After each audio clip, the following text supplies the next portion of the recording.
നമ്മുടെ അയൽപ്പക്കത്തുള്ളൊരു ചേച്ചി നമുക്ക് ഇച്ചിരി ചക്കപ്പഴം തന്നു കേട്ടോ. അതെന്ത് ചെയ്യണമെന്ന് അറിയത്തില്ല, അതിങ്ങനെ ഇരിക്കുകയായിരുന്നു. കാരണം നിവിയെ ഇങ്ങനെ ചുമ്മാ കൊടുത്താൽ കഴിക്കത്തില്ല ചക്കപ്പഴമൊന്നും. അപ്പോൾ ഒരു വെറൈറ്റി ആയിക്കോട്ടെ എന്ന് വിചാരിച്ചു. അപ്പോൾ കുറച്ചേ ഉള്ളായിരുന്നു. ഒരു പച്ചയും കിട്ടി, നമുക്കൊരു പഴത്തിൻ്റെ ചെറിയൊരു പീസും കിട്ടി. അപ്പോൾ അതാ ഇത്രയും കിട്ടിയിട്ടുണ്ട്. അപ്പോൾ ഇത് വെച്ച് നമ്മളൊരു കിടലായിട്ട് ഉണ്ടാക്കാൻ പോവാണ്. വേറൊന്നുമല്ല, നമ്മൾ പഴംപൊരിയൊക്കെ ഉണ്ടാക്കുന്ന പോലൊരു ഐറ്റമാണ് ഇത്. കുറച്ച് ഗോതമ്പ് പൊടിയും പഞ്ചസാരയും ഉപ്പും മഞ്ഞൾപ്പൊടിയും ചേർത്താൽ കേട്ടോ. അപ്പം മൈദയാണെങ്കിൽ ഒന്നും കൂടെ ടേസ്റ്റ് ആകും. പക്ഷേ ഇതിപ്പോൾ ഞാൻ വൈറ്റ് ഗോതമ്പാണ് എടുത്തിരിക്കുന്നത്. നല്ലപോലെ അങ്ങ് ഇളക്കി കൊടുക്കുക. എന്നിട്ട് എന്നാ പറയണ്ടത്, നമ്മൾ പഴംപൊരിയൊക്കെ ഉണ്ടാക്കത്തില്ലേ എന്ന് പറഞ്ഞ പോലെ മാവ് അങ്ങ് എടുക്കുക. എന്നിട്ട് ഇതേ രീതിയിൽ അങ്ങ് ഇളക്കി കൊടുക്കുക. എന്നിട്ടാണ് നമ്മുടെ അടുത്ത പണി കറിവേപ്പിലയും വെളുത്തുള്ളിയും കൂടെ തിളച്ച എണ്ണയിലേക്ക് അങ്ങ് ഇടുക.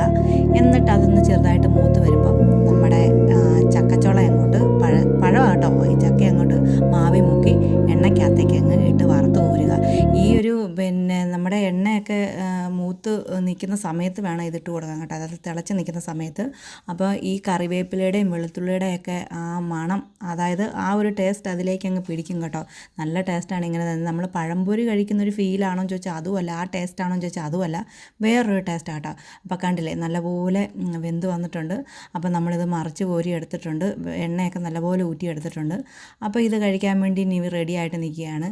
അവനെ വെച്ച് ഉള്ള പരീക്ഷണം കേട്ടോ എൻ്റെ മൊത്തം. അപ്പോൾ ഇതാണ് അവസാന ഫൈനലായിട്ടുള്ള റൗണ്ട് നമുക്ക് കിട്ടിയിരിക്കുന്നത്. അപ്പോൾ പിന്നെ നിവിക്ക് കൊണ്ട് കൊടുത്തേക്കാമെന്ന് വിചാരിച്ചു. ആൾ സൈക്കിൾ സവാരിയിലായിരുന്നു മുറ്റത്തോടെ. എന്തായാലും അവൻ അതിൽ ഒരെണ്ണം എടുത്ത് ടേസ്റ്റ് ചെയ്ത് നോക്കി കേട്ടോ, എങ്ങനെ ഉണ്ടെന്ന് ഇപ്പം പറയും അവന്.